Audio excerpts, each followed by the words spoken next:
¿Alguna vez has observado a alguien especial y has sentido inquietud en el corazón?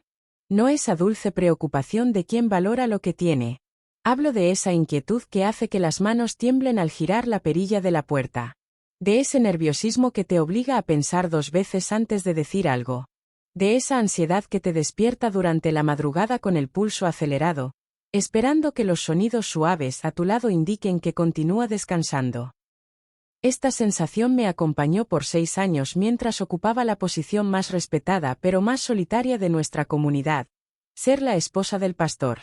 Yo, que antes era Carmela, la maestra que iluminaba las aulas con sus historias, me transformé en la señora Ramírez, esposa del reverendo Esteban, un título que pesaba como una responsabilidad inmensa. Ahora, a mis 81 años, el tiempo me ha dado la fortaleza para compartir esta historia sin quebrantos.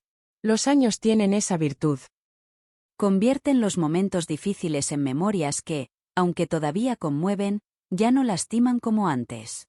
Desde este sillón donde contemplo el mar de Veracruz, el mismo oleaje que presenció mis momentos más oscuros, quiero revelar cómo aprendí que a veces las pruebas más grandes no vienen de fuera, sino dentro de un hogar que ante todos parecía bendecido. No busco alejar a nadie de sus creencias. Al contrario, mi fe es más fuerte hoy que cuando entonaba alabanzas los domingos, con mi falda larga y una sonrisa que ocultaba tanto. Quiero mostrarles cómo distinguí entre la verdadera devoción y su uso incorrecto como medio de autoridad. Quizás estas palabras alcancen a alguien que vive su propia lucha silenciosa tras una fachada de perfección. El aroma del café con pan dulce se mezcla en mis recuerdos con la brisa marina cuando pienso en aquella casa en la Avenida Independencia, con las olas rompiendo cerca. Pero hoy el mar me trae paz. Ya no me recuerda aquellos momentos difíciles que viví. Era 1972, México atravesaba cambios importantes, pero yo enfrentaba mis propias batallas, las impuestas por mi inseguridad y las palabras de mi madre que resonaban. Carmela, una señorita de bien necesita encontrar un buen esposo. A los 32 años, era lo que llamaban una solterona, una dedicada maestra en la escuela primaria Benito Juárez, orgullosa de mi título, pero sin compromiso, lo que en aquella época me hacía sentir incompleta. La escuela estaba cerca del malecón.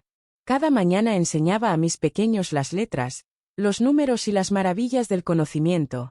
Mis colegas decían que tenía un don especial. Lograba tranquilizar hasta al más inquieto con mis cuentos y canciones improvisadas. «No naciste para ser mamá, Carmela», comentaban durante el recreo, mientras yo sonreía ocultando la incomodidad de ese comentario que, aunque bien intencionado, tocaba mi punto más sensible. Compartía un departamento heredado con mi hermana menor, Lupita, quien trabajaba en la farmacia del centro. Ella siempre me decía que no me preocupara, que era mejor estar sola que mal acompañada, mientras leíamos revistas los domingos por la tarde. Pero eso no aliviaba las preguntas en las reuniones familiares, las miradas compasivas de mis tías, el espacio vacío junto a mí en las bancas de la iglesia cristiana donde asistíamos desde pequeñas. Nuestra vida era simple pero agradable. Daba clases por la mañana, en las tardes preparaba material didáctico y calificaba tareas. Los domingos después del servicio, paseábamos por el malecón, comprábamos churros y observábamos a las familias jugar en la arena. Me gustaba mi vida, de verdad me gustaba.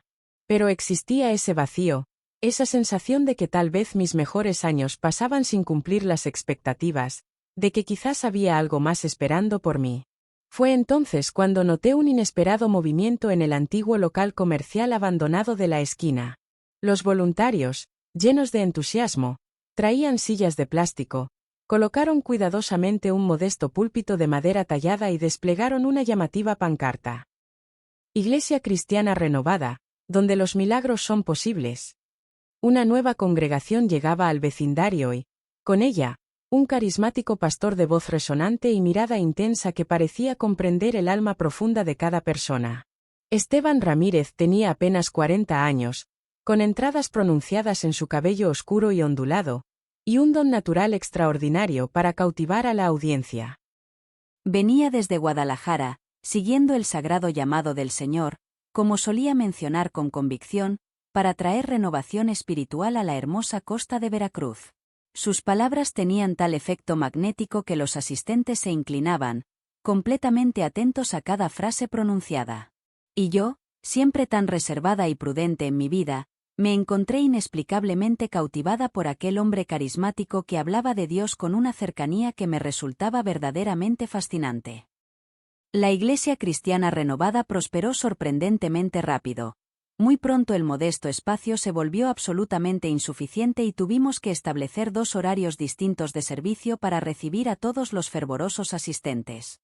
El pastor Esteban, como lo conocían respetuosamente en la comunidad, tenía un estilo único y poderoso de predicar. Magistralmente entrelazaba versículos bíblicos con experiencias personales conmovedoras, mensajes de esperanza profunda con apasionadas invitaciones al compromiso espiritual. Era completamente diferente a todo lo que había experimentado en mi antigua congregación tradicional. El Señor busca siervos verdaderamente comprometidos, expresaba con ardiente convicción, mientras caminaba enérgicamente frente al púlpito improvisado, sosteniendo el micrófono y las sagradas escrituras. Necesita personas genuinamente dispuestas a entregarlo todo por su obra divina. Y yo, desde mi lugar habitual en la tercera fila, absorbía devotamente cada palabra como si fuera absolutamente vital para mi existencia. Comencé asistiendo fervorosamente no solo los domingos, sino también entre semana con gran dedicación. Me uní con entusiasmo a los grupos de oración matutinos los sábados y ayudaba incansablemente en la organización de diversos eventos. Mi querida hermana Lupita me observaba con creciente preocupación cuando me arreglaba con especial esmero para los servicios religiosos. ¿Hay algo especial en este pastor que te atrae tanto, hermana?, me preguntó con delicada sutileza. Las exigencias aumentaron gradual pero constantemente. ¿Cómo puedes servir verdaderamente plenamente si dedicas tus preciosas mañanas a la escuela secular?, cuestionaba Esteban con firmeza. Intenté encontrar desesperadamente un equilibrio razonable. Llevaba una década completa como maestra dedicada, adoraba profundamente a mis pequeños estudiantes, sentía que mi labor educativa era verdaderamente significativa. Pero ante cada argumento sensato que presentaba, él respondía implacablemente con versículos sagrados y supuestas revelaciones divinas, sugiriendo persistentemente que mi resistencia evidenciaba una preocupante falta de entendimiento del verdadero y urgente llamado celestial. La conversación se extendió por largas y tensas horas en la sala. Cuando finalmente acepté, completamente agotada emocional y espiritualmente, Esteban mostró una sonrisa peculiar que con el tiempo aprendería a reconocer con temor. No era una alegría sincera ni genuina, era la satisfacción calculada de quien logra su objetivo a toda costa. Verás que es la voluntad divina, mi querida Carmela. El Señor bendecirá abundantemente tu obediencia. Al día siguiente, con manos temblorosas, entregué mi renuncia en la escuela. Las lágrimas corrían silenciosas por mis mejillas mientras escribía cada palabra, profundamente consciente de que estaba abandonando no solo un trabajo que amaba, sino una parte fundamental y preciada de mi identidad. Al volver a casa, Esteban me esperaba en el portal con un presente especial. Una Biblia nueva con mi nombre grabado en letras doradas, Carmela Ramírez, esposa del pastor, para que inicies tu nuevo ministerio con la palabra que nos guía, pronunció solemnemente mientras besaba mi frente con fingida dulzura. Aquella Biblia, que debería representar amor verdadero y consideración sincera, se transformaría gradualmente en el instrumento preferido para definir y controlar cada aspecto de mi vida. Ese día fatídico, con mi carta de renuncia, di el primer paso irrevocable hacia la pérdida de quien verdaderamente era. Los primeros tiempos como esposa del pastor Esteban fueron como un constante vaivén de emociones encontradas y contradictorias. Por breves momentos, experimentaba una nueva e incierta sensación de propósito y relevancia. Las señoras de la congregación me buscaban constantemente, casi con desesperación, para pedirme consejos sobre la vida cotidiana, preguntándome insistentemente sobre cómo mantener un hogar armonioso y una familia aparentemente unida. Sin embargo, dentro de mi corazón crecía una nostalgia profunda y dolorosa, extrañando intensamente aquellos momentos mágicos y únicos en el salón de clases, cuando mis pequeños alumnos descubrían con asombro el mundo maravilloso de las letras por primera vez. Intentando llenar desesperadamente ese espacio vacío que me consumía, me sumergí completamente en las labores interminables de la Iglesia. Establecí numerosos grupos de estudio bíblico para damas, coordiné fervientemente los encuentros de oración al amanecer y tomé la responsabilidad completa de enseñar a los niños los domingos sin falta. Mi dedicación absoluta sobrepasaba con creces las horas que invertía como educadora, pero ahora sin la satisfacción profesional ni la preciada libertad de decisión que antes disfrutaba plenamente. Mi labor se convirtió, sin darme cuenta, en un simple apoyo incondicional al ministerio de Esteban, sin reconocimiento propio ni valor personal.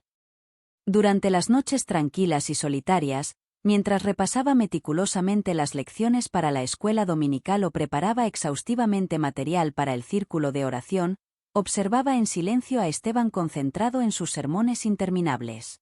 En raras ocasiones me pedía mi parecer sobre algún versículo específico, momentos fugaces que atesoraba en mi corazón, aunque se volvían cada vez más escasos y distantes.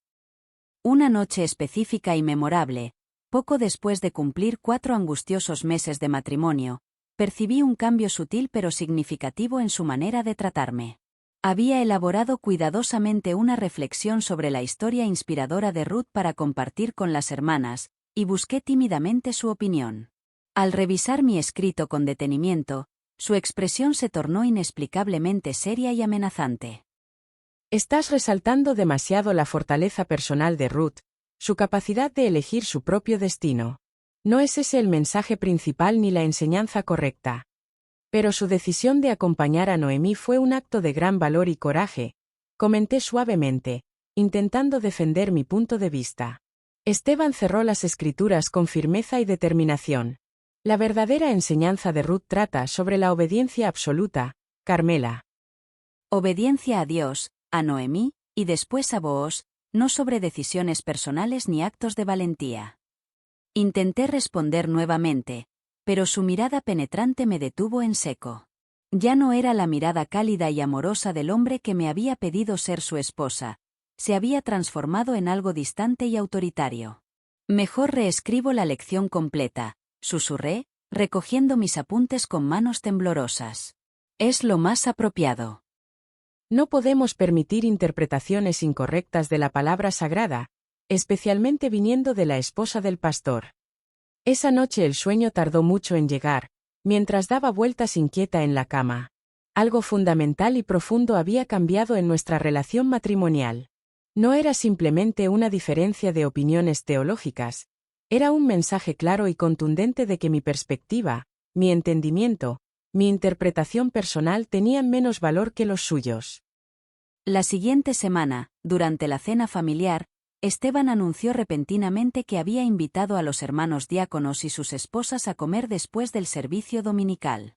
Era jueves por la noche, bastante tarde ya.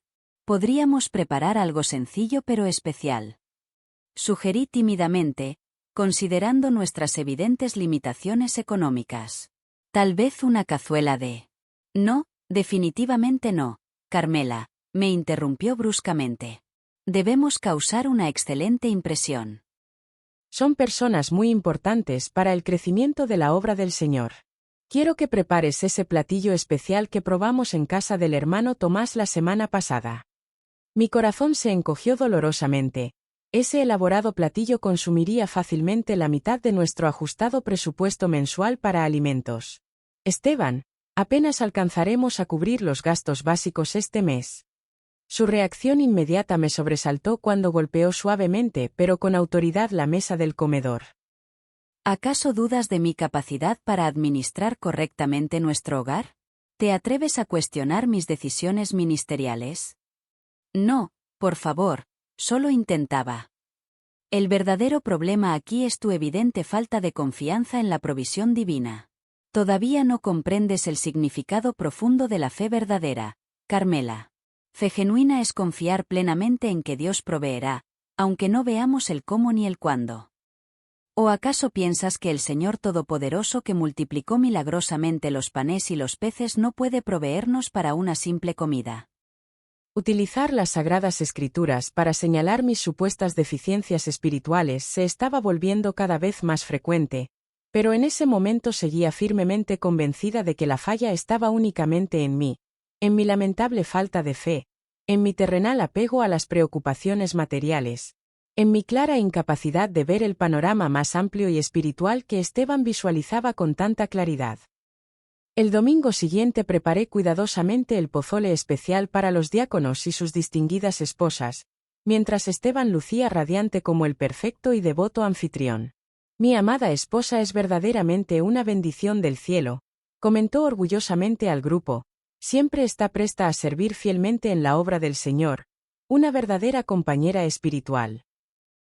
Aunque todos asintieron complacidos y sonrientes, solo yo conocía el verdadero y doloroso costo de aquella elaborada comida, no únicamente en términos monetarios y materiales, sino en profunda angustia silenciosa y dignidad severamente mermada. La semana siguiente, inevitablemente, carecíamos por completo de recursos para comprar los necesarios medicamentos cuando enfermé gravemente de gripe. Elevemos juntos una ferviente oración por tu pronta sanación, sugirió Esteban cuando mencioné tímidamente la urgente necesidad de medicamentos básicos para la persistente fiebre, aunque tomar medicina no significa necesariamente carecer de fe verdadera. Intenté explicar, con escalofríos incontrolables, hasta que él citó con autoridad como el apóstol Pablo sabiamente aconsejó vino a Timoteo por sus frecuentes dolencias estomacales.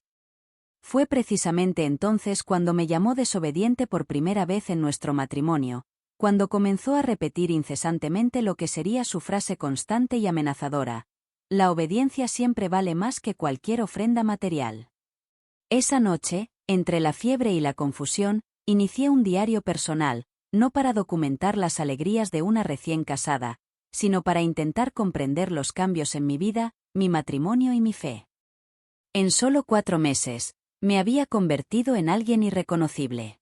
La maestra antes segura que inspiraba a sus alumnos a razonar por sí mismos ahora dudaba al expresar su opinión durante las comidas. El diario se transformó en mi único refugio.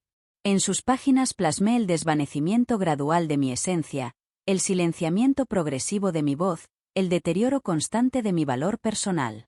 Lo resguardé en un sitio del baño donde sabía que Esteban jamás buscaría. Al cumplir 5 meses de casados, escribí: extraño a la Carmela de antes. ¿Dónde quedó ella? ¿Permanecerá algo de su esencia en mí? La primera manifestación de su temperamento ocurrió a los 8 meses de matrimonio. La congregación crecía velozmente, trayendo consigo nuevas responsabilidades y exigencias. Habíamos emprendido una campaña para construir nuestro propio templo, abandonando el local rentado por una estructura imponente, con campanario incluido. Cada miembro debía aportar generosamente, demostrando así su compromiso con la visión. Aquella tarde había visitado a mi hermana Lupita. Nuestros encuentros se habían vuelto escasos, pues Esteban desaprobaba su influencia sobre mí. Lupita se había separado recientemente tras descubrir la deslealtad de su esposo y, según Esteban, no era una compañía apropiada para la esposa de un pastor. Te llenará la cabeza de ideas equivocadas, sembrará dudas en tu corazón, me advertía cada vez que mencionaba visitar a mi única hermana.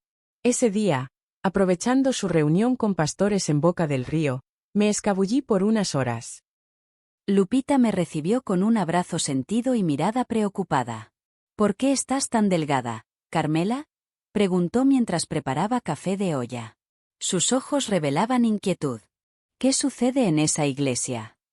Intenté desviar la conversación hacia las actividades ministeriales, la campaña del nuevo templo, los desafíos de ser esposa de pastor. Pero Lupita siempre tuvo el don de descubrir mis verdades ocultas. Bastó una mirada prolongada, su mano sobre la mía, y las lágrimas contenidas durante meses brotaron sin control. Le conté sobre la presión constante, cómo controlaba mi rutina diaria, la necesidad de justificar cada peso gastado, las reprimendas en privado cuando expresaba opiniones diferentes. Guardé muchas cosas, verdades que ni yo misma me atrevía a reconocer, pero compartí lo suficiente. Esto no es amor, Carmela, ni viene del Señor, dijo Lupita con su característica sinceridad. El control no es protección, la intimidación no es guía espiritual. Regresé a casa intranquila, con sentimientos encontrados por haber compartido nuestras dificultades con Lupita, pero también con cierto alivio por haber expresado finalmente lo que llevaba tiempo guardando. Al llegar, Esteban ya estaba ahí, sentado en el sillón de la sala con una expresión severa. ¿Dónde has estado, Carmela? Su tono helado me estremeció. Visité a Lupita porque no se sentía bien. Le dije que tuve que disculparme con el pastor Mendoza cuando preguntó por qué no asistí a la reunión de esposas. Me interrumpió con voz contenida. Tuve que dar excusas por ti. Intenté explicarle que desconocía la reunión, que mi hermana necesitaba apoyo, que habría regresado a tiempo de haberlo sabido, pero cada palabra parecía ensombrecer más su mirada. He intentado formarte como la esposa ideal para un siervo de Dios, pero te resistes, mantienes lazos con personas que solo te desvían del camino correcto. Se levantó y tomó el sobre con los fondos para la construcción del templo. ¿Y esto? Mi corazón se detuvo. La semana anterior había tomado 500 pesos para medicinas de una anciana de la congregación que no podía costear su tratamiento para la presión alta. Su voz se elevó. Tomaste decisiones sin consultar. Lo repondré, te lo prometo. Lo que siguió fue tan repentino que apenas pude reaccionar. El impacto me hizo trastabillar, sintiendo un dolor agudo en mi rostro.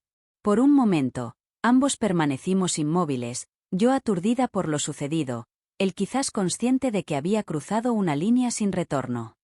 Mira lo que me obligaste a hacer, murmuró con voz quebrada, citando versículos fuera de contexto para justificar sus acciones. Así comenzó una nueva etapa en nuestro matrimonio, donde el maltrato emocional y espiritual se intensificó. Las agresiones se volvieron frecuentes, siempre seguidas de versículos bíblicos mal interpretados para justificar lo injustificable. Todo era mi culpa, mi rebeldía, mi desobediencia, mi falta de espiritualidad. En las siguientes semanas, aprendí a disimular las señales, a poner pretextos por las marcas, a sonreír a pesar del dolor durante los servicios y eventos de la iglesia. Para todos, éramos la pareja pastoral perfecta. Él, el ungido de Dios, yo, su devota compañera. Incluso con Lupita empecé a distanciarme. El peso de la culpa era abrumador. Por no ser la esposa que Esteban merecía, por mi supuesto fracaso espiritual, por dudar si esto era realmente el plan de Dios para mi vida. Dejé de frecuentar a mi hermana, dejé de atender sus llamadas. Poco a poco, corté los pocos vínculos que me quedaban fuera de la iglesia. Comprendí que el aislamiento es la herramienta más efectiva del opresor. Cuando pierdes toda referencia externa, cuando solo te ves a través de los ojos de quien te lastima, empiezas a creer en esa imagen distorsionada. Comienzas a pensar que quizás realmente eres todo lo que te dicen que eres. En menos de un año de matrimonio, pasé de ser una mujer independiente, una educadora respetada con voz propia, a convertirme en una sombra de mí misma. Cada palabra, cada movimiento, cada respiración era medida.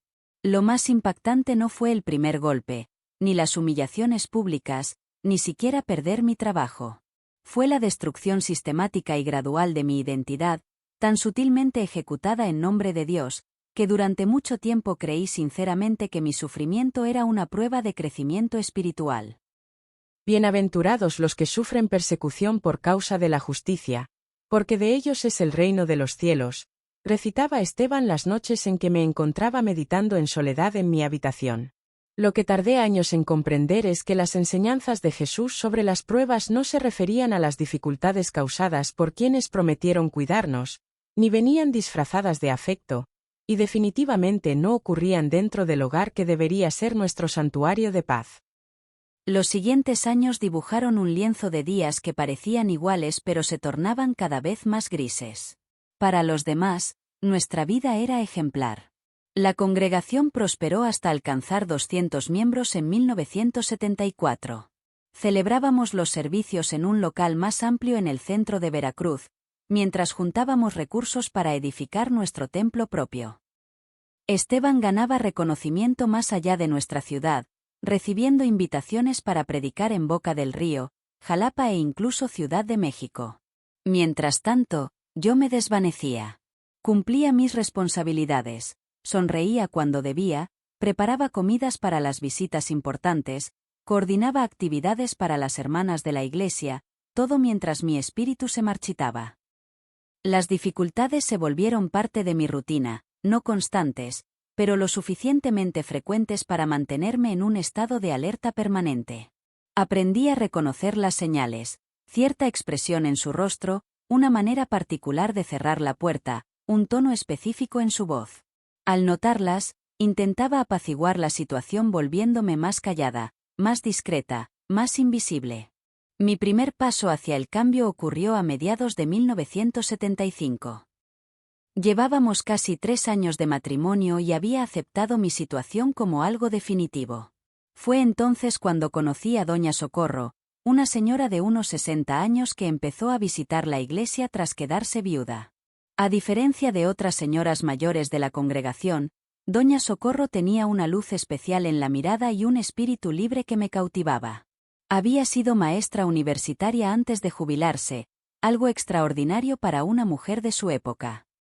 Cuando me acerqué para brindarle apoyo pastoral, como hacía con todas las viudas, resultó que fui yo quien encontró una consejera sabia y comprensiva. «Pareces cargar un peso muy grande para alguien tan joven», comentó después de uno de nuestros estudios bíblicos para damas. No había reproche en su voz, solo genuina preocupación.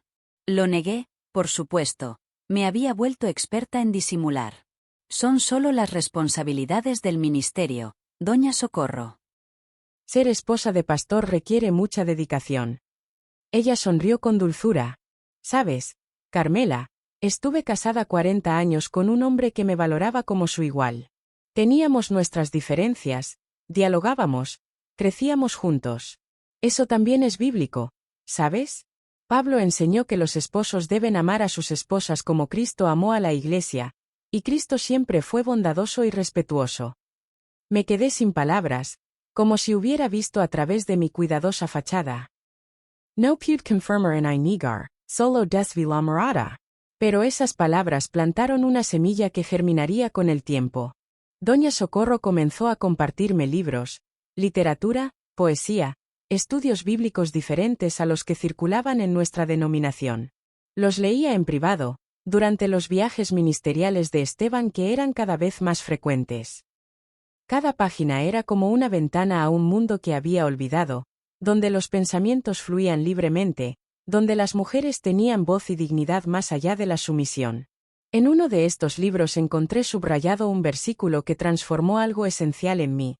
El temor no viene de Dios, porque Él no nos ha dado espíritu de cobardía, sino de poder, de amor y de dominio propio. 2 Timoteo 1, 7. Releía estas palabras constantemente, comparándolas con mi inquietud al escuchar pasos en la escalera. Si Dios no nos dio un espíritu de temor, ¿por qué vivía con tanto miedo? Si el amor de Cristo era nuestro modelo, ¿por qué aceptaba una relación basada en el control? Comencé a reflexionar en silencio, primero en mi diario, después en conversaciones cautelosas con Doña Socorro. Doña Socorro nunca me sugirió directamente abandonar a Esteban, su sabiduría iba más allá. En cambio, me guió hacia el estudio personal de las Escrituras, me animó a buscar discernimiento en la oración y me ayudó a comprender la diferencia entre una entrega voluntariosa y una sumisión forzada. Dios te dio inteligencia, Carmela, me recordaba. Confía en que Él quiere que la uses. Mi primer acto de valentía fue visitar a Lupita sin avisar.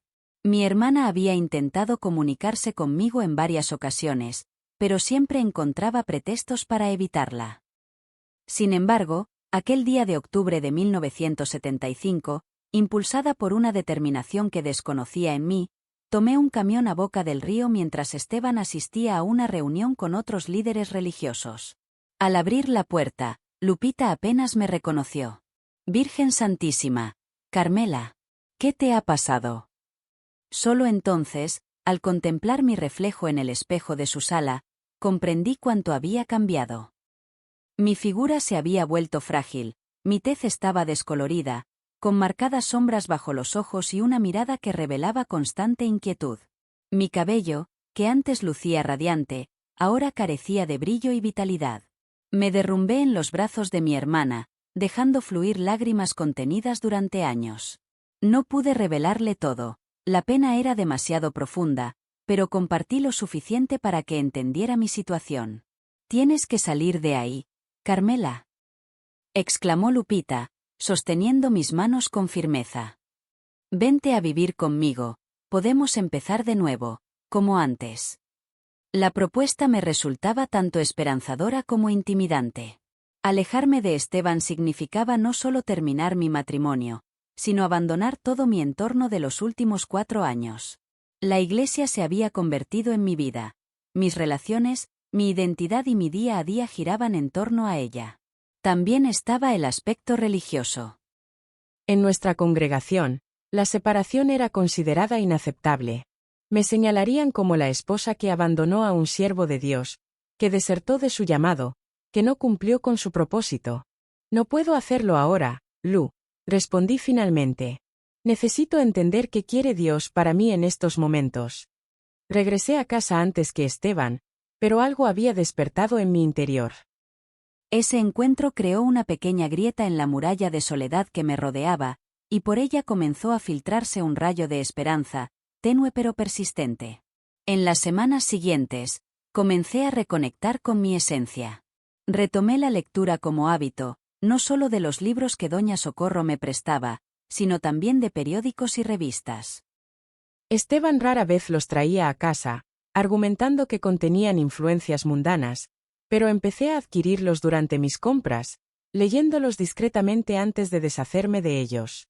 A través de estas lecturas, me reconecté con el mundo exterior. Descubrí que, mientras yo vivía mi situación personal, México experimentaba cambios significativos. El país atravesaba transformaciones importantes, surgían movimientos por los derechos de las mujeres, y se debatían nuevas perspectivas sobre la equidad en el matrimonio. El mundo evolucionaba y quizás también había esperanza para mí. Mi siguiente paso fue comenzar a guardar algunos ahorros. No eran grandes cantidades, solo algunas monedas de las compras diarias, que guardaba en una lata de galletas María, oculta junto con mi diario.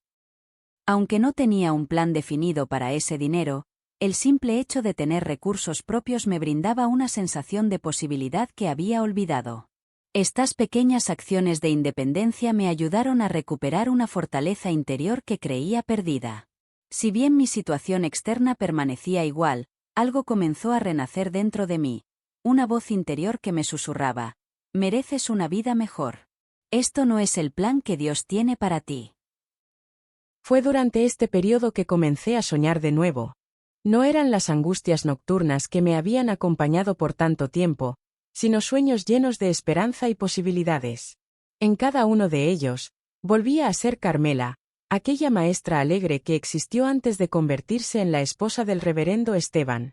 A mediados de 1975, después de casi 3 años de matrimonio, comprendí que necesitaba tomar acciones concretas para modificar mi situación. Mis pequeños actos de independencia me habían ayudado a mantener una chispa de mi esencia, pero mi realidad cotidiana permanecía sin cambios. Esteban se volvía más restrictivo conforme su posición en la iglesia crecía, y con ello aumentaba la tensión en nuestro hogar. Mi primer paso fue buscar mi independencia económica. A través de doña Socorro, me enteré que una escuela particular en Veracruz necesitaba maestros para clases de apoyo. Aunque solo serían algunas horas semanales, significarían mi propio sustento, mi regreso a la profesión que amaba y quizás una ventana hacia nuevas oportunidades. Planeé cuidadosamente cómo presentarle la idea a Esteban. Elegí un momento favorable, después de un domingo exitoso en la iglesia, con varias personas nuevas y una buena colecta. Preparé sus enchiladas favoritas y esperé hasta terminar la comida para mencionar una oportunidad de servicio infantil que había surgido. ¿Servicio?, preguntó, mostrando interés. ¿De qué tipo?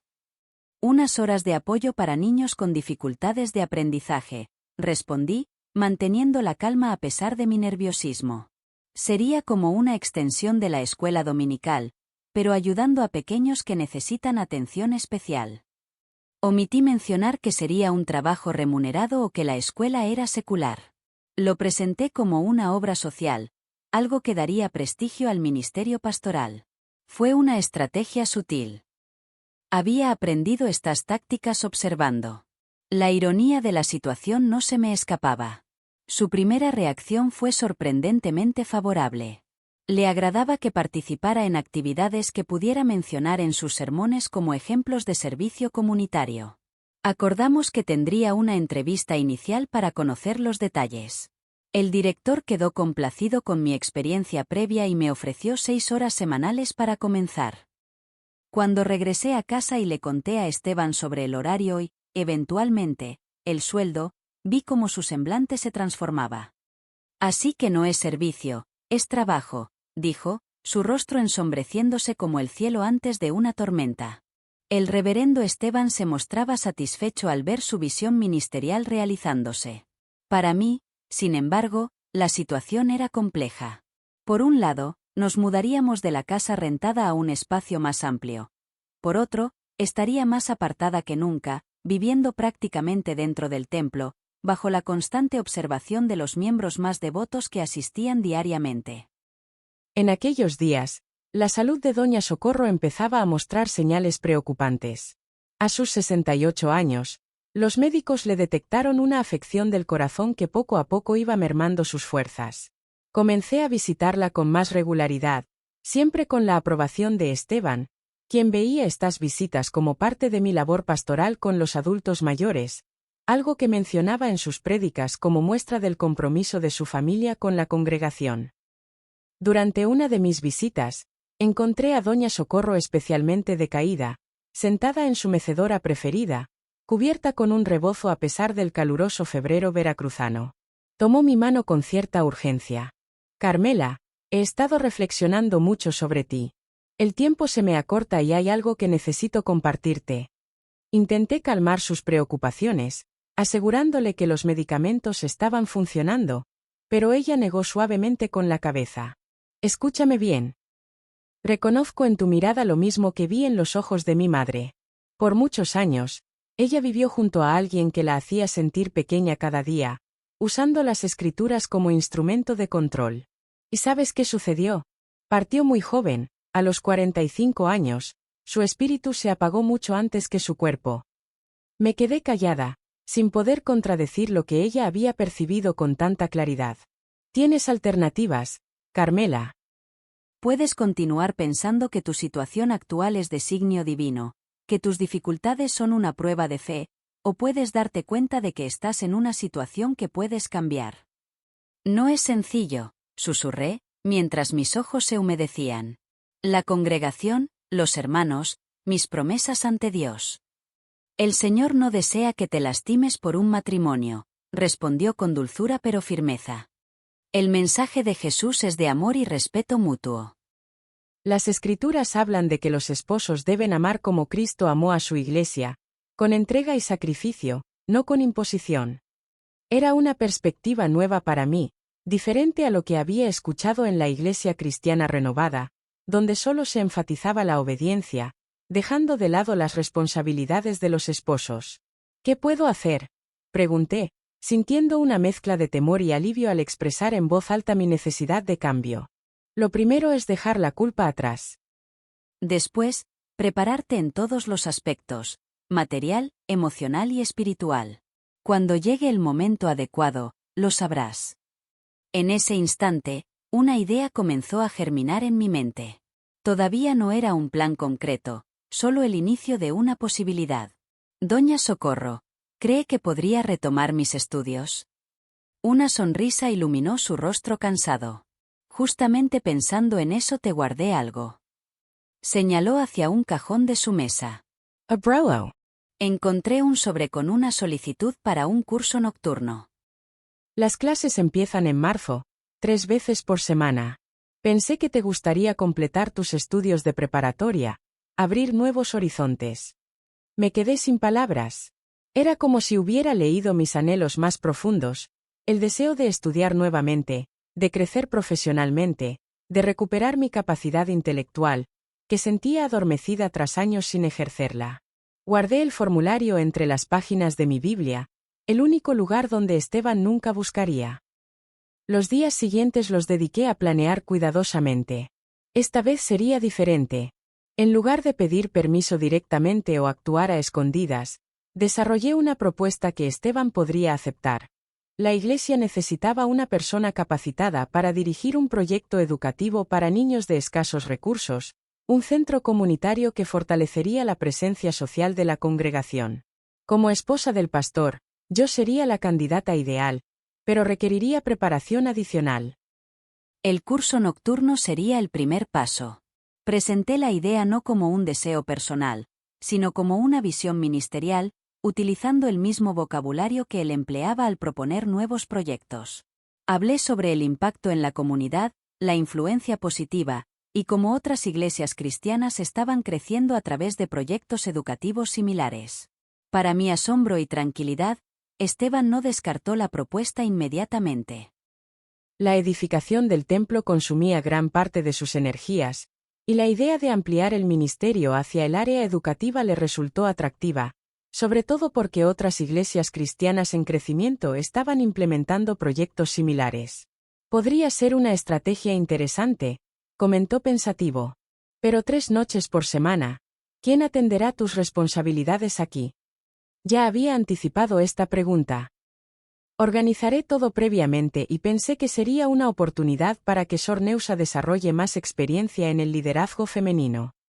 Neusa era una joven sin compromiso, muy dedicada a Esteban y a la Iglesia, alguien que yo sabía él aprobaría como mi sustituta temporal. Tras una larga reflexión y varias condiciones, regresar directamente a casa después de clase, evitar amistades con compañeros y compartir todo el material para su revisión, Esteban aceptó.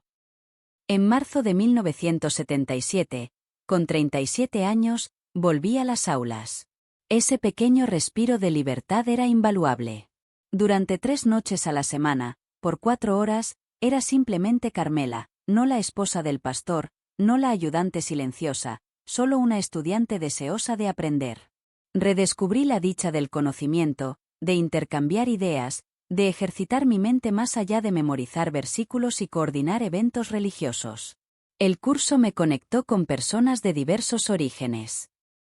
Mujeres que combinaban trabajo y estudio para superarse, señores buscando nuevas oportunidades, jóvenes que habían dejado la educación tradicional. Algunos eran católicos, otros no profesaban religión.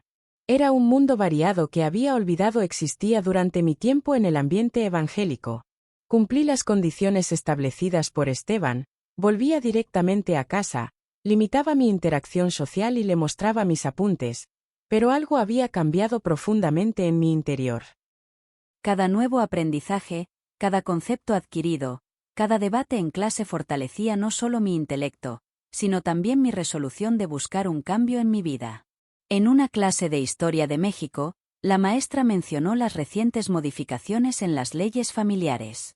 La nueva legislación sobre matrimonio civil se discutía en el Congreso ese año 1977.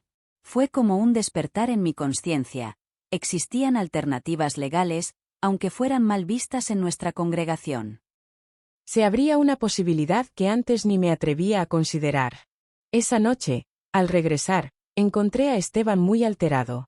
Había complicaciones con la construcción del templo, presupuestos excedidos, retrasos en los materiales, disminución en las ofrendas. Es una prueba, Carmela. El adversario quiere frenar la obra del Señor, exclamó, caminando nervioso por la pequeña habitación. Percibí su estado alterado, una situación que ocultaba a la congregación pero que yo conocía bien. Oramos juntos, sugerí, intentando calmarlo. El Señor nos guiará. Necesitamos orar. Su voz se elevó. He estado orando por semanas, necesito soluciones, no más súplicas. Lo que siguió fue un momento muy difícil en nuestro matrimonio. Esta vez, sin embargo, algo en mi interior respondió diferente. Mientras me resguardaba, una certeza absoluta iluminó mi mente. Esto no es voluntad divina. Comprendí con total claridad. Jamás lo fue y jamás lo será. Al amanecer, mientras ocultaba las marcas bajo un suéter a pesar del calor veracruzano, tomé 2 decisiones que cambiarían mi vida: continuar mis estudios sin importar las circunstancias, y comenzar a planear mi partida de manera prudente. No sería algo precipitado ni sin preparación, sino un plan cuidadosamente elaborado.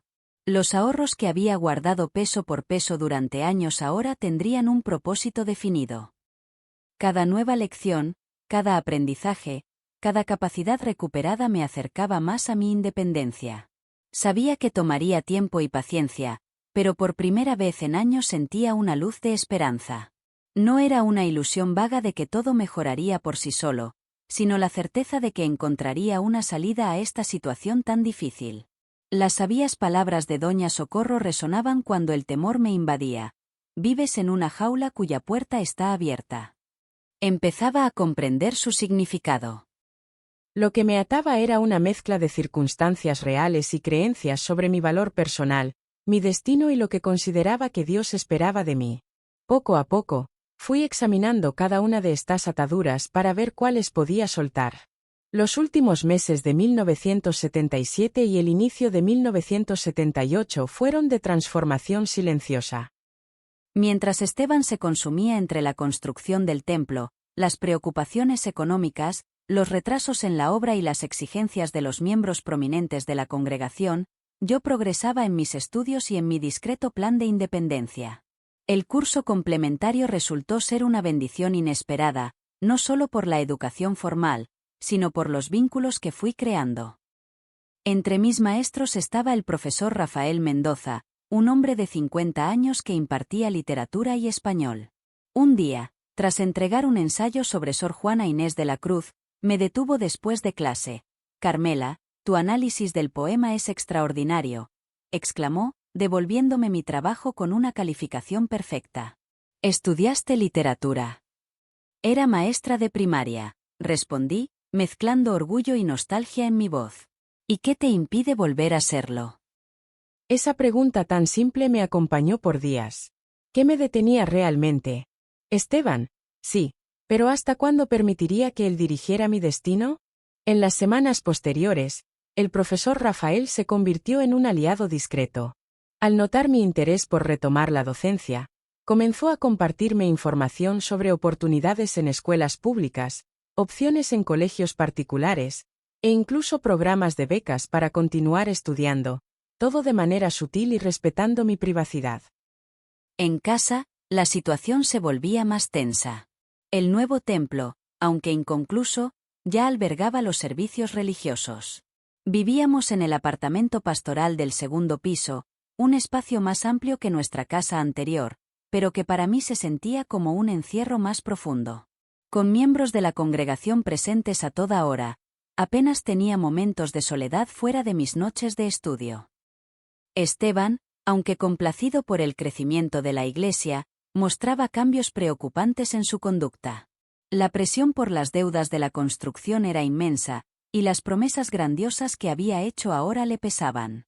Su comportamiento se volvía cada vez más impredecible, especialmente cuando bebía, algo que mantenía en secreto de la congregación. Durante ese tiempo conocí a Isabel, una joven de 22 años que comenzó a trabajar como secretaria en la administración de la iglesia. Era una muchacha delicada, dedicada y muy cercana a Esteban. Isabel se volvió rápidamente indispensable en asuntos administrativos. No presté atención a las señales evidentes, las conversaciones prolongadas, las reuniones privadas, la frecuencia con que él mencionaba su nombre. En mayo de 1978, Doña Socorro me llamó por teléfono. Su voz sonaba frágil pero urgente. «Carmela, necesito verte hoy mismo. Es importante». Encontré una excusa para salir. Una visita a una familia de la congregación, y me dirigí a su casa. La encontré más delicada que la última vez, pero sus ojos mantenían ese brillo de sabiduría y determinación. «Carmela, hay algo que debes saber», me dijo directamente apenas me senté junto a su cama.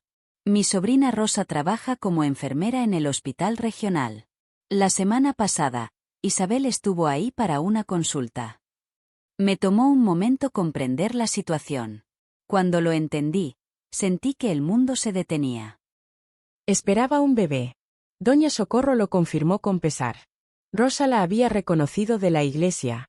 Isabel, angustiada, había confesado todo. El padre era el pastor Esteban.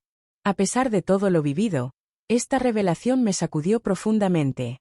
No era solo una falta matrimonial, era la dimensión de la mentira. El mismo hombre que cada domingo predicaba sobre la virtud, que criticaba las costumbres modernas, que exigía comportamiento ejemplar a los jóvenes de la congregación, había faltado a sus votos con su joven asistente. ¿Por qué me cuenta esto?, pregunté finalmente, sintiendo un extraño vacío.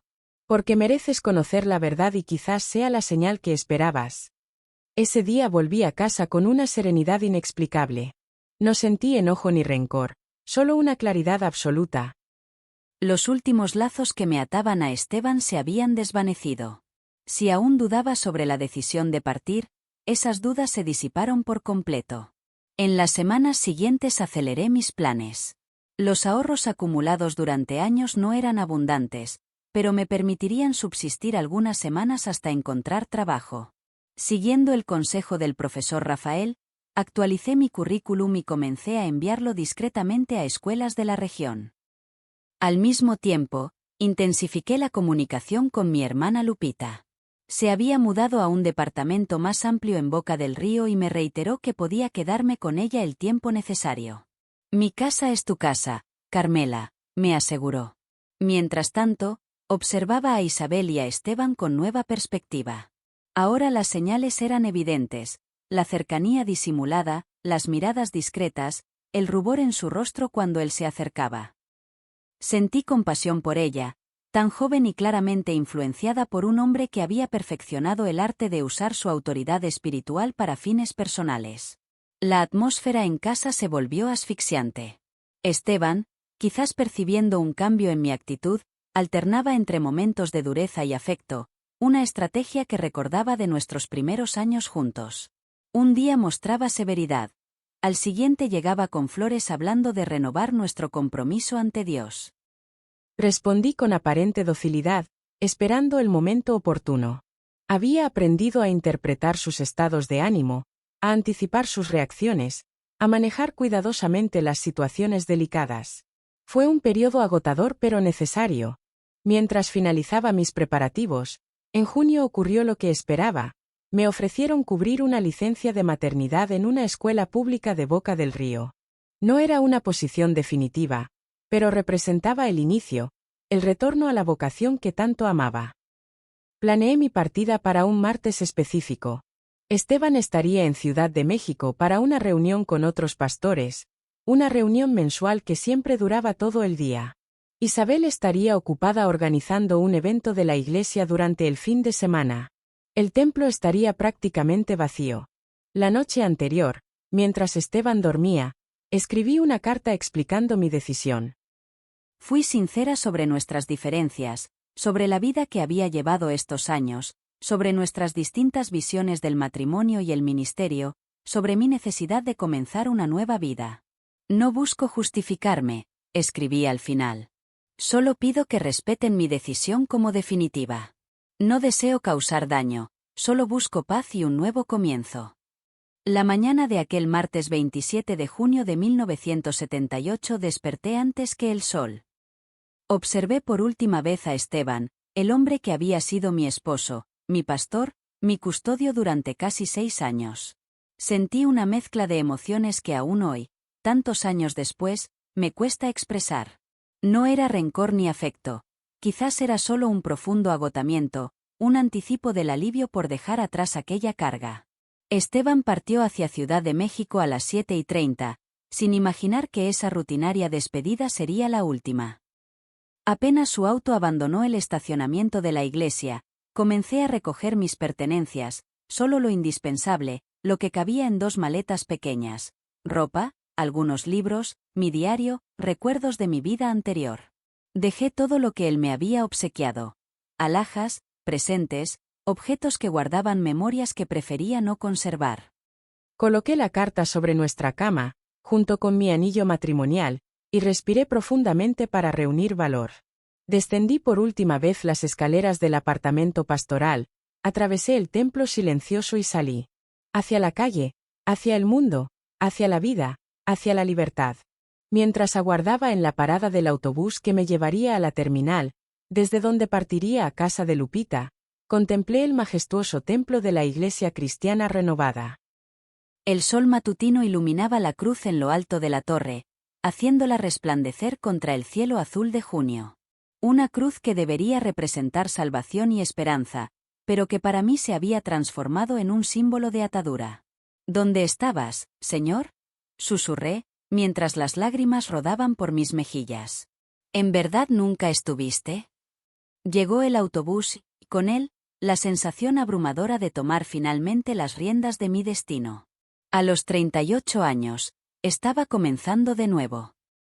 Con temor, sí, con incertidumbre sobre el futuro, pero por primera vez en muchos años, respirando el aire fresco de la posibilidad. Mientras el vehículo se alejaba, dejando atrás el templo, el apartamento pastoral y a Esteban, sentí que algo inesperado florecía dentro de mí, algo que creía haber perdido para siempre, la esperanza. Una esperanza tangible, real, que se dibujaba como un horizonte abierto ante mí. Mi matrimonio estaba llegando a su fin, y aunque todavía no lo sabía, apenas comenzaba el viaje de regreso a mí misma. Mi llegada a Boca del Río, a casa de Lupita, debería haber sido el final del relato, el momento en que la protagonista escapa y encuentra la paz. Pero la vida real raramente sigue el guión de los cuentos. Los problemas no siempre terminan con una huida. Durante la primera semana viví en constante alerta. Cada golpe en la puerta, cada timbre del teléfono me sobresaltaba. Mi cuerpo se había acostumbrado a la inquietud, como un pajarillo que sigue buscando depredadores incluso en un lugar seguro. Lupita notó mi angustia y comenzó a atender todas las llamadas, verificando quién estaba en la puerta antes de abrir.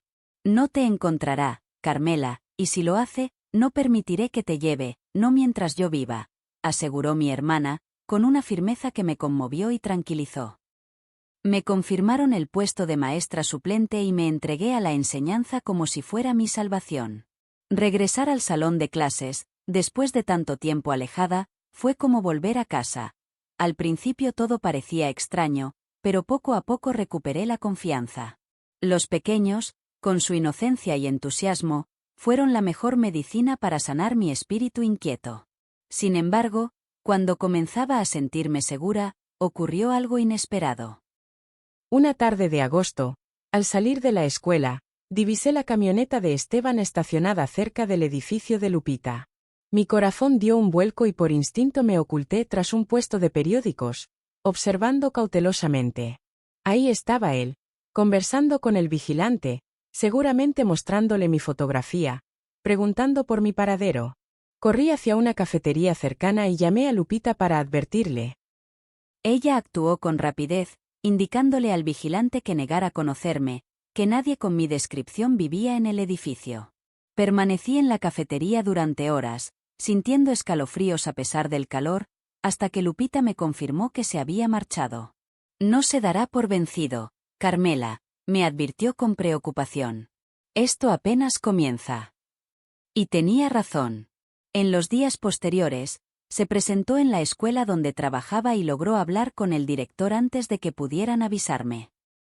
Se presentó como mi esposo preocupado, alegando que yo atravesaba por dificultades emocionales, que había abandonado repentinamente nuestro hogar y mis responsabilidades en la iglesia. Un verdadero siervo del Señor, comentó el director, impresionado por su porte distinguido, su manera de expresarse, su aparente preocupación por mí. Deberías conversar con él, Carmela. Se ve realmente interesado en tu bienestar. Esa era la verdadera habilidad de Esteban. Su capacidad para influir en las personas, para proyectar una imagen de integridad y amor ante los demás. En una reunión con el director, le expliqué con serenidad que me separaba por razones serias, que me sentía en riesgo, que necesitaba la escuela como un espacio seguro, no como un punto de encuentro. Vi cómo la expresión del director fue cambiando de la duda a la comprensión mientras escuchaba mi relato.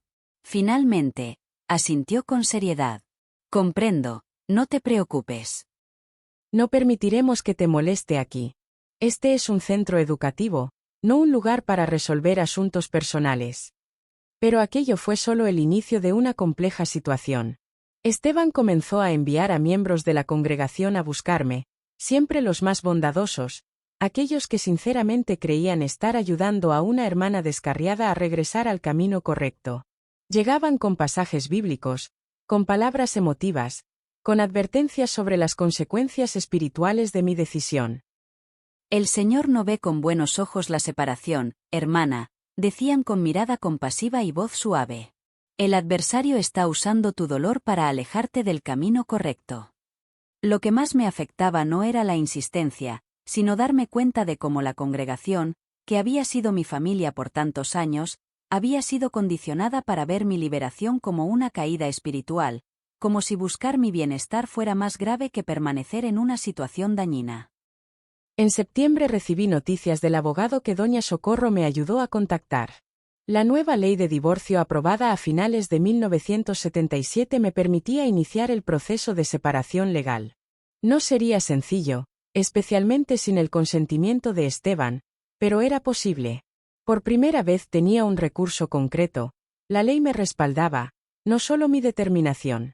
Ese mismo día, al volver del trabajo, encontré a Lupita esperándome con semblante preocupado. Doña Socorro está delicada, me dijo en voz baja. Está en el hospital y quiere verte. Nos dirigimos al Hospital General de Veracruz.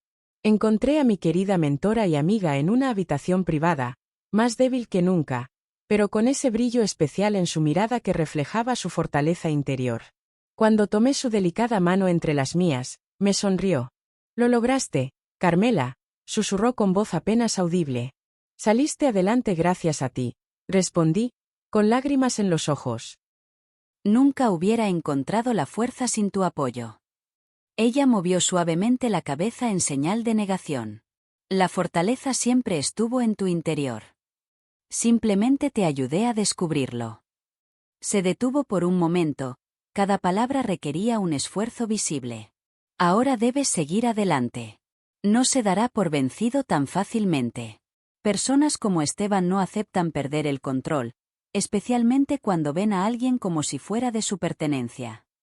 Antes de que pudiera responder, continuó. En el último cajón de mi buró, hay un sobre con tu nombre. La llave de la casa está con Rosa, mi sobrina que trabaja en el hospital. Búscala antes. No terminó la frase, pero comprendí. Doña Socorro se estaba despidiendo, dejando todo en orden. 2 días después, partió mientras descansaba. En el funeral, me mantuve alejada, observando discretamente, preocupada de que Esteban pudiera aparecer. Él sabía de mi cercanía con ella. Rosa me encontró después de la ceremonia y me entregó la llave sin llamar la atención. Dejó indicaciones muy claras, mencionó la enfermera. Ve cuando te sientas segura. Esperé hasta el domingo, sabiendo que Esteban estaría ocupado con los servicios religiosos. Con el corazón entristecido, entré a la casa que tantas veces me había refugiado. El silencio pesaba. Ya no se escuchaba la suave música de mariachi, ni se percibía el aroma del café de olla que siempre inundaba el ambiente. Abrí el último cajón del buró antiguo. Ahí estaba el sobre con mi nombre escrito con su elegante caligrafía. Dentro encontré la llave de una caja de seguridad del banco, papeles de una cuenta de ahorros a mi nombre y una carta manuscrita. Carmela, comenzaba la carta. Si estás leyendo esto, significa que mi tiempo en este mundo ha terminado. No te entristezcas. Viví una vida completa, con momentos dulces y amargos que me hicieron quien fui. Solo lamento no poder acompañarte en esta nueva etapa de tu vida que apenas comienza. Las lágrimas me nublaron la vista, pero continué leyendo. El dinero no es abundante, pero te ayudará a iniciar sin depender de otros. Úsalo con sabiduría. Sobre Esteban, recuerda, personas así se alimentan del miedo ajeno. Es su forma de mantener el dominio. Cuando dejes de temerle, perderá su influencia sobre ti. Las últimas palabras de esa carta se grabaron en mi corazón. Tu vida te pertenece ahora, Carmela. Vívela plenamente, sin temores ni culpas. Es la mejor manera de honrar a quienes verdaderamente te quisieron. Regresé al departamento de Lupita con renovada determinación. La partida de Doña Socorro, en vez de debilitarme, fortaleció mi resolución. Su último regalo no fue solo el dinero, aunque eso me diera independencia económica temporal, sino algo muchísimo más valioso. La certeza de que mi decisión no era egoísmo, ni rebeldía espiritual, sino respeto por la vida que Dios me había concedido. Mientras organizaba unos documentos en la mesa de la cocina, sonó el teléfono. Lupita contestó y su expresión cambió inmediatamente. «Es él», murmuró, tapando el auricular. «Dice que necesita hablar contigo urgentemente, algo sobre Isabel». El nombre de Isabel me estremeció. ¿Por qué Esteban mencionaría a la joven secretaria que frecuentaba? ¿Sería una estrategia para llamar mi atención? ¿O había ocurrido algo grave?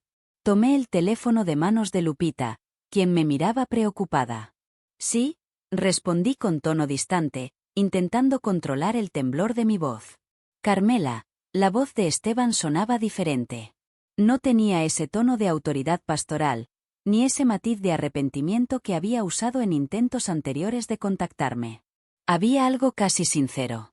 Necesitamos conversar. Es sobre Isabel. Está hospitalizada. ¿Por qué habría de importarme, Esteban? Contesté, más duramente de lo que pretendía. Los años de dolor habían endurecido mi corazón. Un suspiro profundo al otro lado de la línea. Ella intentó quitarse la vida. Dejó una carta. Tu nombre aparece en ella. Quiere verte. Me quedé sin palabras por la impresión. Isabel, esa muchacha de mirada luminosa y sonrisa espontánea, había atentado contra su propia vida. ¿Qué podría haberla llevado a tal punto de tristeza? ¿Y por qué mi nombre aparecería en su mensaje? ¿En qué hospital está? Finalmente pregunté. Hospital General de Veracruz. Ya me encuentro aquí. Te digo la verdad, Carmela. De verdad necesita hablar contigo. Después de colgar, Lupita intentó advertirme. Podría ser un engaño, hermana. Tal vez intente manipularte usando a esta muchacha. Quizás mi hermana tenía razón, pero algo en la voz de Esteban sonaba diferente esta vez. ¿Y si Isabel realmente estuviera en una situación delicada, necesitando verme? ¿Qué tipo de persona sería si me negara? Primero verificaré con el hospital si realmente está internada.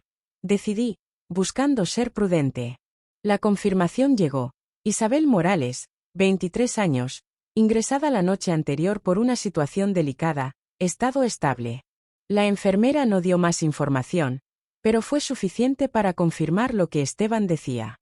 Te acompaño, insistió Lupita, y acepté su apoyo. Su presencia me daría seguridad. En el hospital, sentí mi corazón acelerarse al ver a Esteban en la sala de espera. Se veía agotado, con ojeras profundas y sin afeitar, muy distinto del imponente pastor que solía ser.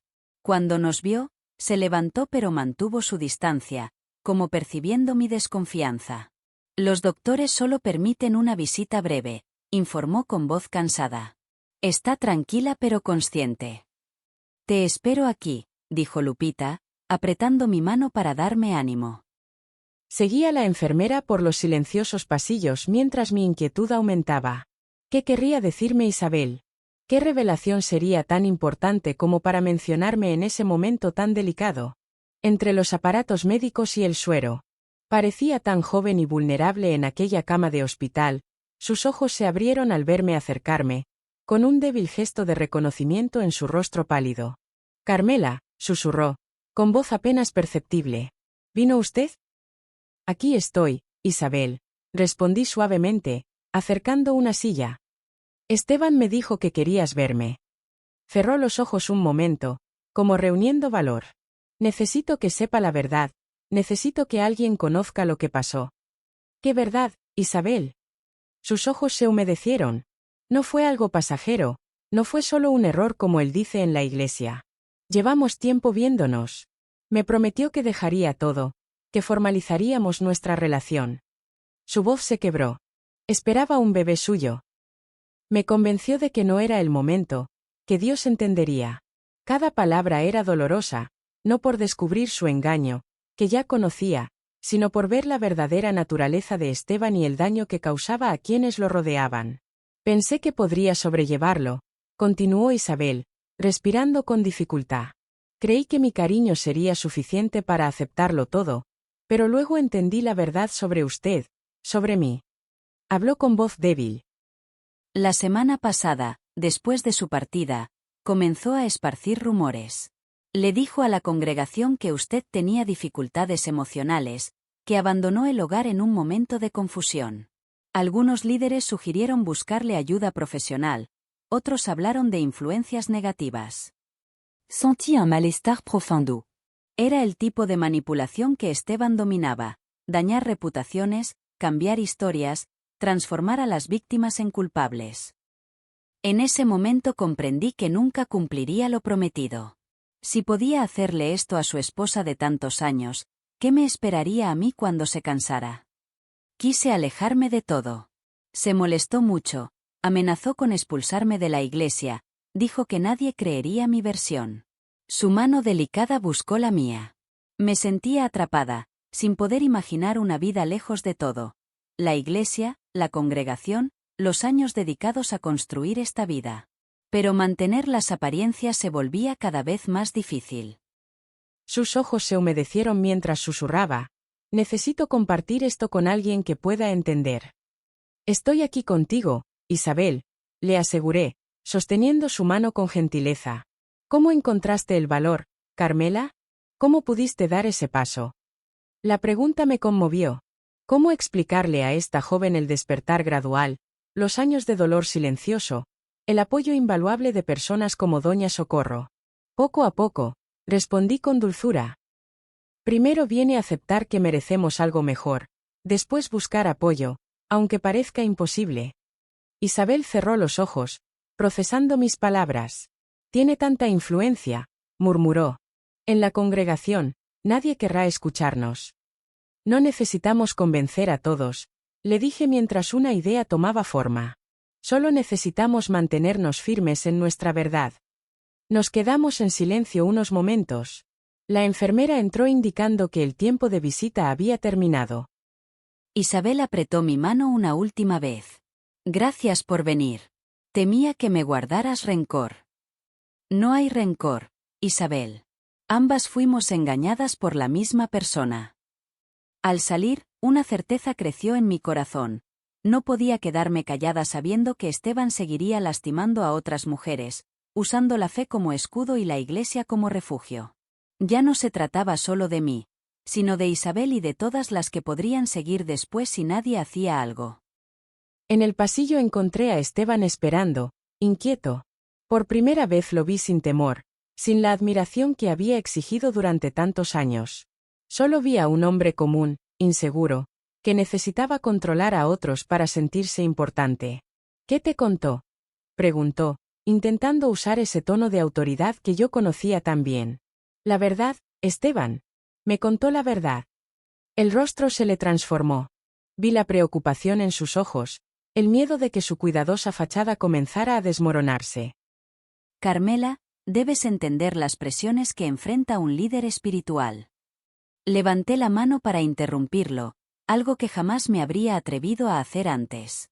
No busco excusas. Estoy aquí por Isabel, no por ti. Su expresión cambió, de una falsa humildad a un enojo apenas contenido. Intentarás dañar el ministerio por despecho. ¿El ministerio?, respondí con tristeza. Así llamas a tus engaños y manipulaciones. Bajó la voz y miró alrededor con nerviosismo. Hay cientos de fieles que dependen de mi guía espiritual. ¿Crees que Dios permitiría mi posición si no fuera su voluntad? No culpes a Dios de tus decisiones, Esteban. Él nos dio libertad para elegir, incluso cuando nuestras elecciones lastiman a otros. Vi la indignación crecer en su mirada, esa expresión que tantas veces había precedido momentos difíciles en casa. Pero estábamos en un hospital, rodeados de gente. Ya no tenía poder sobre mí. ¿Qué quieres para guardar silencio?, murmuró entre dientes. En ese instante comprendí el verdadero temor de Esteban. No era a Dios ni a su juicio, sino al escándalo, a perder su posición, a ver desmoronarse la imagen que había construido con tanto cuidado. Quiero que me dejes tranquila, Esteban. Por completo.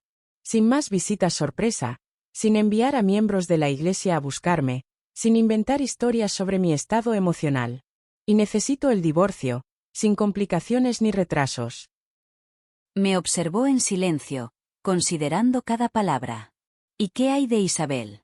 Isabel merece tu comprensión, no tus artimañas. Si él la decide. No intervendrás si decide quedarse en la iglesia. La tratarás con dignidad, como persona. Un silencio tenso se instaló entre nosotros.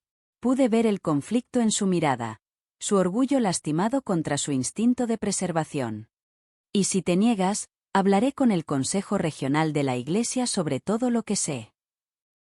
Algo pareció romperse en su interior, como si la última ilusión de control se desvaneciera. Sus hombros cayeron levemente. Ya no te reconozco, murmuró asombrado. Gracias a Dios por eso, respondí, sintiendo una serenidad que no había experimentado en mucho tiempo. Esa tarde dejé el hospital con una sensación extraña de libertad. No era precisamente alegría. La situación era demasiado delicada para eso, pero sentí un alivio profundo, como si por fin me hubiera quitado un peso que llevaba cargando durante años. Lupita me miró preocupada mientras le contaba mi encuentro con Isabel y la conversación con Esteban. ¿De verdad crees que cumplirá su palabra? ¿Qué te dejará en paz así nada más? No lo sé, confesé con honestidad, pero por primera vez siento que tengo control sobre la situación. Los días siguientes fueron de espera cautelosa. Una parte de mí temía que Esteban ignorara nuestro acuerdo, que volviera con sus intentos de recuperarme o perjudicarme. Pero los días pasaron sin novedad, ni visitas inesperadas, ni mensajeros de la iglesia tratando de convencerme de regresar. Era como si de pronto hubiera dejado de existir en el mundo de la iglesia cristiana renovada. Una semana después recibí una llamada del hospital. Isabel había sido dada de alta y quería verme. Nos encontramos en una pequeña cafetería cerca del malecón. Aunque todavía se veía delicada, había una nueva determinación en su mirada. He decidido dejar la iglesia, me dijo, después de intercambiar los primeros saludos. No puedo seguir ahí fingiendo que nada pasó. ¿Estás segura? Es toda tu vida social, tus amistades. Asintió con firmeza. Hablé con mis papás. No les conté todo, pero saben lo suficiente. Me iré a vivir con ellos a Guadalajara por un tiempo, hasta reorganizar mi vida. Sentí una mezcla de alivio y admiración por su valentía. Isabel estaba eligiendo un nuevo comienzo, lejos de la influencia de Esteban. ¿Y usted? ¿Qué hará ahora? Una pregunta simple, pero llena de significado. ¿Qué haría con mi vida recién recuperada, con esta libertad que tanto me había costado conseguir? Seguiré dando clases, respondí. Es lo que siempre me ha apasionado y quiero estudiar más. Tal vez entrar a la universidad para estudiar pedagogía o literatura. Isabel sonrió, una sonrisa pequeña, todavía marcada por el dolor reciente, pero genuina. Qué extraño, ¿verdad? Planear una vida propia, sin que nadie nos diga qué hacer. Extraño y maravilloso, concordé. Antes de despedirnos, tomó mis manos con fuerza. Gracias por no juzgarme, por entenderme. No hay nada que juzgar, Isabel. Las dos fuimos engañadas por alguien que debía protegernos, no lastimarnos. La observé mientras se alejaba, una mujer joven con heridas invisibles pero caminando hacia la luz. Algo en su andar decidido me recordó a mí misma, semanas atrás, cuando dejé el apartamento pastoral para siempre. 2 semanas después, llegaron los papeles del divorcio por correo. Esteban había iniciado el proceso, citando diferencias irreconciliables como motivo. No hubo menciones de problemas emocionales ni abandono, solo el reconocimiento formal de que nuestro matrimonio había terminado. Plasmé mi firma en los documentos con sentimientos encontrados. La sensatez me decía que era lo correcto, pero mi corazón guardaba una pizca de melancolía por aquella joven soñadora que fui, quien anhelaba una vida matrimonial llena de bendiciones junto a un servidor de Dios. El proceso de divorcio concluyó en marzo de 1979, sin contratiempos ni drama. Esteban optó por mantenerse ausente, delegando todo a su representante legal. Era evidente su deseo de evitar cualquier encuentro conmigo y las verdades que yo conocía. La noticia se expandió como agua en el desierto. Varias personas de la congregación, principalmente mujeres que habían sido mis amigas cercanas, se acercaron discretamente. Buscaban conocer mi perspectiva, expresaban que me extrañaban, y cuestionaban la versión que Esteban había difundido sobre mi partida. No busqué convencer a nadie, simplemente compartí mi experiencia con quienes mostraban genuino interés en escuchar. Lo que más me sorprendió fue la visita del diácono Samuel, uno de los pilares más respetados de la iglesia. Se presentó en mi salón después de clases, visiblemente nervioso. Hermana Carmela, ¿o prefiere que la llame solo Carmela? Carmela está bien, respondí, intrigada por su presencia. Ajustó su corbata, incómodo. Vengo a pedir perdón. Cuando usted se marchó, acepté sin cuestionar lo que dijo el pastor Esteban, que usted estaba pasando por un momento difícil, que necesitaba oraciones más que apoyo en su decisión. Su sinceridad me conmovió. ¿Qué le hizo cambiar de opinión? Isabel habló conmigo antes de marcharse. Sin entrar en detalles, me abrió los ojos. Y entonces comencé a notar ciertas inconsistencias en el comportamiento del pastor, actitudes que no reflejan sus enseñanzas. No necesitaba más explicaciones. Era evidente que otros comenzaban a ver la realidad. La congregación está atravesando momentos complicados, continuó. Hay confusión, algunos han decidido partir. Pensé que si usted regresara, podría aclarar las cosas. Negué suavemente con la cabeza. No me corresponde reparar lo que está quebrado allí, Samuel, ni exponer públicamente a Esteban. Cada quien debe recorrer su propio camino de revelación, como usted lo está haciendo. Aunque parecía desilusionado, mostró comprensión.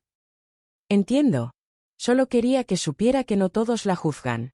Algunos estamos comenzando a ver más allá de las apariencias. Esa conversación marcó un antes y un después en mi vida.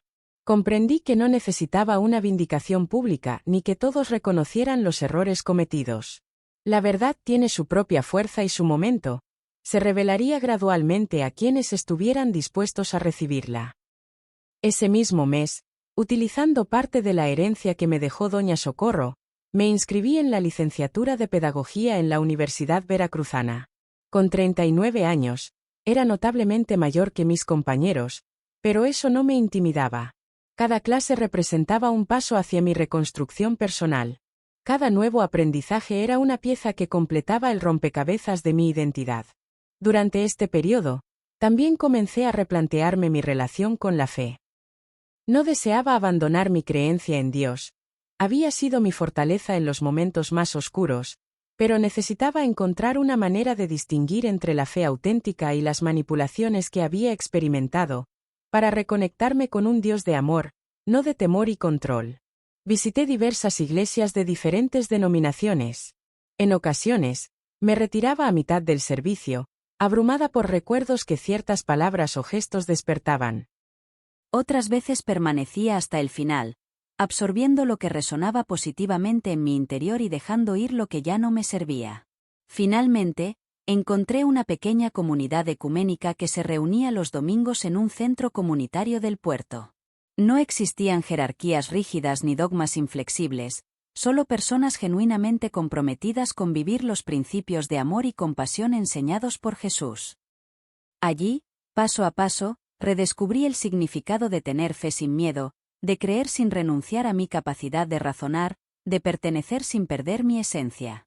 A finales de 1979, aproximadamente 18 meses después de separarme de Esteban, recibí una carta inesperada de Isabel. Me escribió desde Guadalajara, donde estaba completando sus estudios de contabilidad. Había encontrado una nueva dirección en su vida, amistades sinceras y una comunidad espiritual más íntima y comprensiva. En ocasiones, los recuerdos todavía me despiertan durante la noche, compartió en su carta, pero cada vez son menos frecuentes. He comprendido que nuestras vivencias más difíciles no son el final de nuestra historia. Sus palabras tocaron mi corazón profundamente. Nuestros momentos más complicados no definen nuestro destino. De hecho, son precisamente estas experiencias desafiantes las que nos brindan la fortaleza para escribir los capítulos más valiosos de nuestras vidas. Sentada ahora en mi mecedora, contemplando el Golfo de México desde mi departamento en Veracruz, Me parece increíble que hayan transcurrido más de 40 años desde aquellos acontecimientos que transformaron mi camino. Al terminar la licenciatura en Pedagogía, me entregué completamente a la enseñanza. Di clases en escuelas públicas y particulares, desarrollando una conexión especial con estudiantes que enfrentaban retos en su aprendizaje. Encontraba una satisfacción única en ayudar a estos pequeños, a quienes otros habían catalogado como complicados, a descubrir su verdadero potencial. A mis 45 años, cuando muchas pensaban que ya no habría más oportunidades para el amor, conocí a Alberto. Era un comerciante viudo, padre de 2 hijos mayores, dueño de una ferretería. No tenía estudios religiosos, no memorizaba pasajes bíblicos, no dirigía multitudes, y precisamente esa autenticidad era lo que lo hacía tan especial. Nuestra relación floreció paulatinamente, fundamentada en diálogos sinceros, respeto mutuo y la comprensión de que ambos llevábamos experiencias del pasado. Cuando me propuso matrimonio al año siguiente, sentí un temor repentino. ¿Podría repetirse la historia? Consult con Lupita, mi confidente siempre. Carmelita, me dijo mi hermana con su característica sabiduría. Alberto no es Esteban, como tú ya no eres aquella maestra insegura de 1972.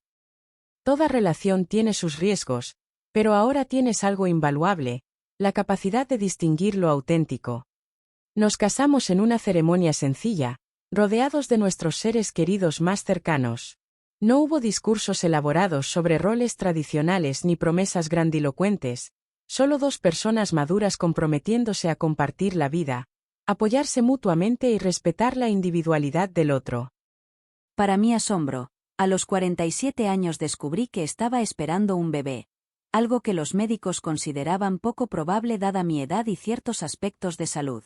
Patricia llegó en 1987, una pequeña de mirada vivaz que desde sus primeros años mostró la misma determinación que me había ayudado a salir adelante. Mientras construía esta nueva etapa, ocasionalmente me llegaban noticias de la Iglesia Cristiana Renovada y de Esteban. La congregación siguió creciendo por un tiempo después de mi partida, expandiéndose a municipios vecinos. Esteban se casó nuevamente en 1980 con una joven de 25 años, presentando la unión ante la congregación como una bendición divina. Sin embargo, hacia mediados de los 80, comenzaron a circular comentarios sobre manejo inadecuado de recursos, uso indebido de los diezmos y donaciones destinadas a obras sociales, además de gastos personales cubiertos con fondos de la Iglesia. En 1988, una investigación periodística local reveló estas situaciones, causando división en la congregación. No sentí satisfacción por su caída, solo una profunda tristeza por los fieles sinceros que habían depositado su confianza en él. Aunque Esteban no enfrentó cargos formales, gracias a la lealtad de algunos líderes y el silencio temeroso de otros, su influencia se redujo considerablemente, quedando al frente de una congregación mucho más pequeña. En los años siguientes, Isabel y yo mantuvimos contacto ocasional. Con el tiempo, formó su propia familia al casarse con un profesor de la Universidad Veracruzana y fue bendecida con 2 pequeños. Desarrolló una exitosa carrera como contadora. En una de sus cartas me compartió: a veces pienso en cómo sería mi vida si no hubiera encontrado valor aquella tarde en el hospital. Seguramente estaría viviendo bajo la sombra de alguien más, sin descubrir mi verdadera esencia.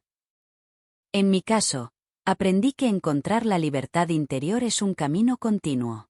Incluso tiempo después de alejarme de Esteban, me descubría repitiendo conductas de sumisión innecesaria, buscando aprobación cuando no hacía falta, dudando al expresar mis pensamientos. Alberto, con su característica dulzura, solía recordarme: Carmelita, no necesitas mi permiso para ser tú misma. Mi relación con Dios se transformó profundamente. Ya no era una fuente de temor, sino de fortaleza y esperanza. Aprendí a reflexionar sobre las interpretaciones bíblicas que limitaban a las mujeres, a distinguir entre la verdadera devoción y las imposiciones de estructuras anticuadas.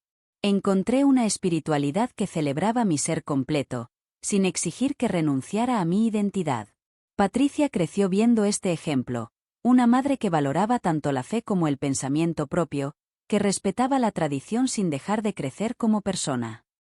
Cuando decidió estudiar medicina, aunque algunos familiares consideraban que era una carrera muy demandante para una mujer, la apoyé sin dudar. Nunca permitas que alguien te diga que tus sueños son demasiado grandes, le recordaba con frecuencia. Ahora, a mis 81 años, miro hacia atrás con la claridad que solo el tiempo otorga. Veo a aquella Carmela de 32 años, tan deseosa de aceptación que confundió control con cariño, autoridad con guía espiritual. Lo comprendo. Hizo lo mejor que pudo con las herramientas que tenía en ese momento. También veo a la mujer de 38 que encontró el valor de comenzar de nuevo, que eligió la incertidumbre de la libertad sobre la falsa seguridad. Me enorgullece su fortaleza, esa que ni ella misma sabía que tenía. Y veo en lo que me convertí: maestra, esposa, madre, abuela. Imperfecta, siempre aprendiendo, pero auténticamente yo misma. Alberto partió hace 7 años, después de una breve enfermedad. Su ausencia dejó un gran vacío, pero también una profunda gratitud por los 35 años compartidos. Tiempo de verdadera compañía, de amor basado en el respeto mutuo, de crecer juntos como iguales. Mis nietas Ana María y Sofía, hijas de Patricia, son ahora jóvenes construyendo sus propios caminos.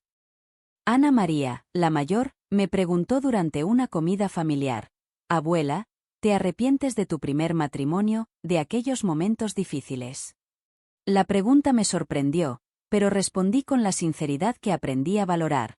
Arrepentirme sería negar en quien me transformé gracias a esa experiencia. Las dificultades por sí mismas no tienen sentido, pero lo que aprendemos de ellas es invaluable.